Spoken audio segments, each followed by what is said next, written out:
Good morning, everybody. Um, check this out.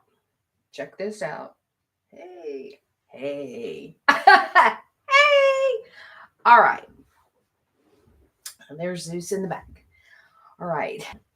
So, what's laid on my heart this morning is to share our response.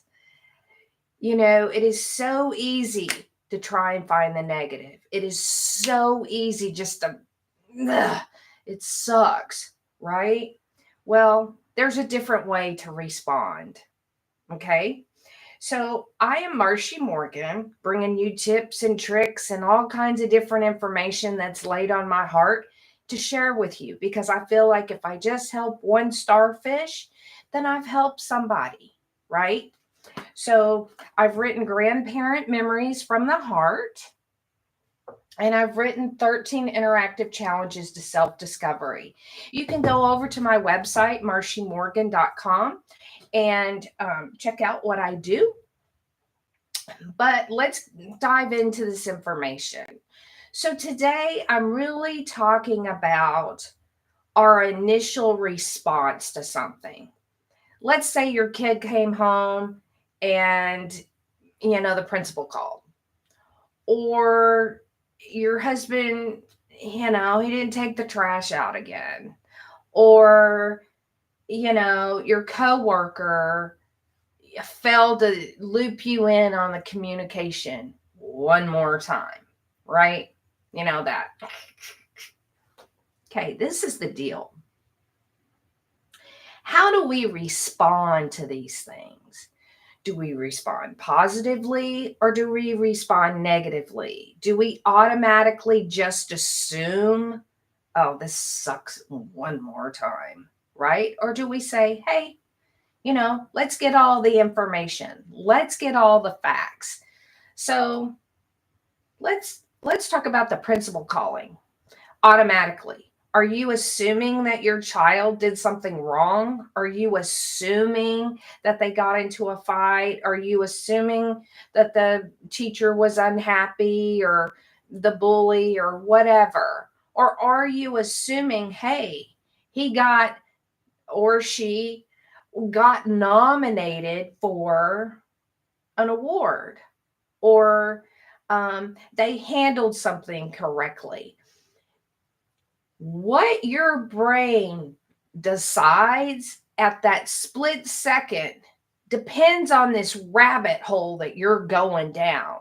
Now, this rabbit hole could be a deep one where you're just ruminating on it. And then by the time you see your child, you've already fabricated this big thing. And it could have been nothing, right? It could have been that they were trying to get you because they were sick at school today. So it's important how you respond because it can zap all of your energy, right? And your brain only knows what you tell it. It will only activate in the response that you want it to. And it's really good. The hardest traveling distance you will ever take is this 6 inches up here. So you have to guard it. So let's say your husband didn't take the trash out again. Are you the one that's nagging them constantly 24/7? You didn't take out the trash. Did you take out the trash? Did you take out the trash? Did you enable them and then just do it yourself?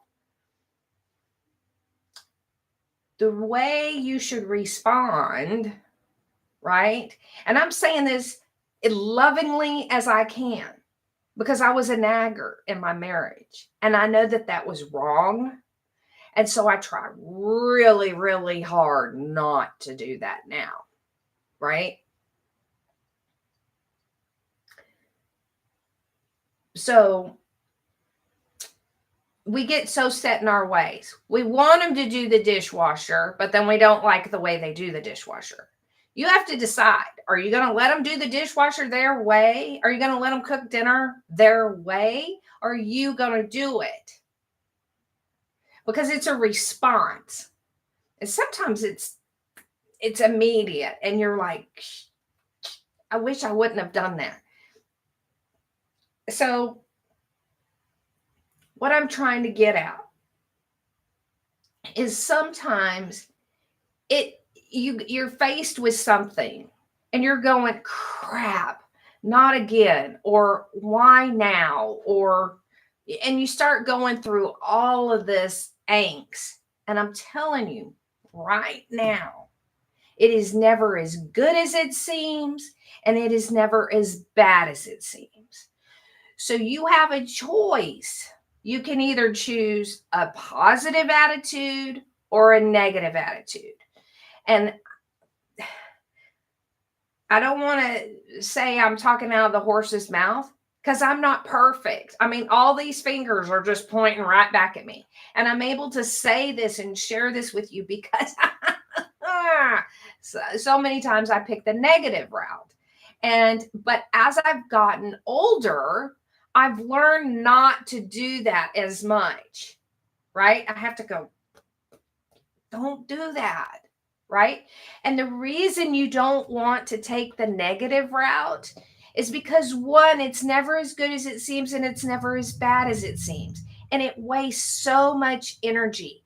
It robs you of a good day. It robs you of your joy and grace, your gifts of joy and grace every day when you do that. So don't do it. Stop it. Stop. Right? And it's hard. It's hard to catch it. You know, how do you go from here to here? Have you ever had a really crappy day at your job, and then you come home and then you're kicking the dog and and you're yelling at your kids and you're yelling at your spouse and you're just like, yeah, right? And you don't know how to let it out. Well, guess what? 13 interactive challenges to self-discovery. I have exercises in here on how to let it out, how to get down to the root of what's eating at you. Because a lot of times that's surface. That's just the surface. You've got to dig deep and find out what's really eating at you. And you have to deal with it. Because if you don't, it just keeps spewing and it keeps coming out. And so I'm trying to tell you, the way you respond to things, it's a habit. It is a habit. So I'm going to give you a little challenge. Okay? And this challenge is get a little piece of paper, right? Get a little piece of paper. Okay. And every time something comes up, it could be small, it could be big, it could be large. And mark. So on here. Positive, negative. I want you to make a mark. I made a mark.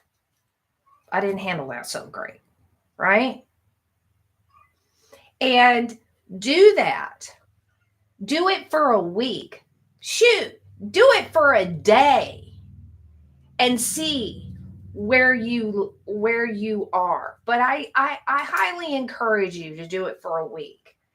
You're going to see, do you lean towards positive or do you lean towards negative, right?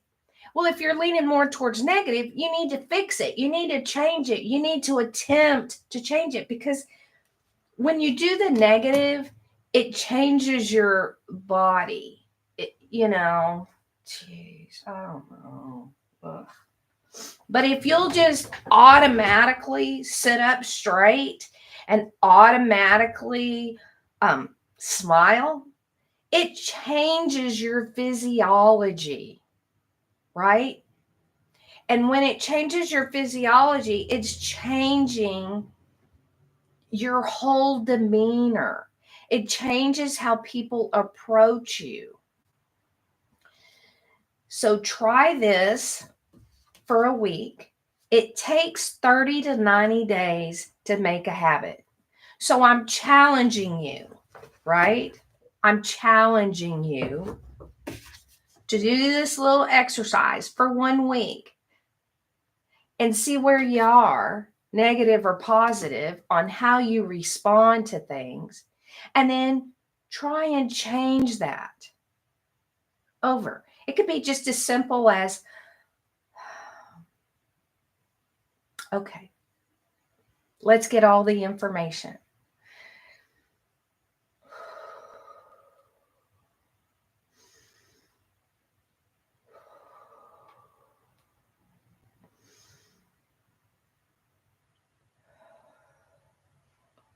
Breathing in and out 3 times can change the whole thing.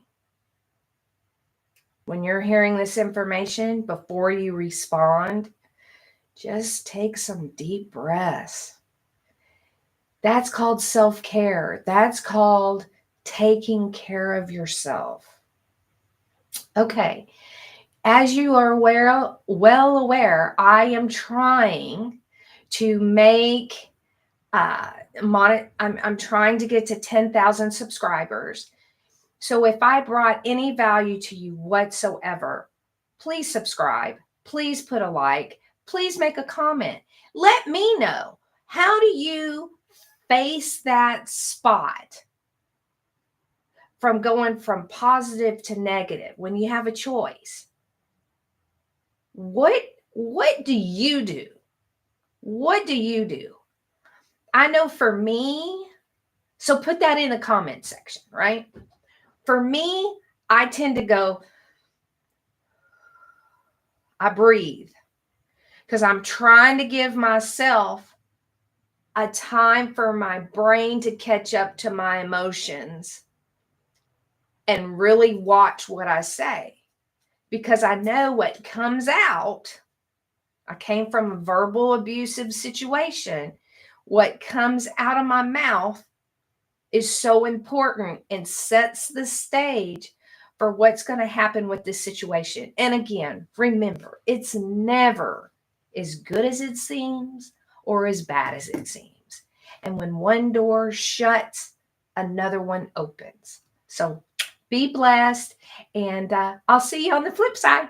Bye-bye.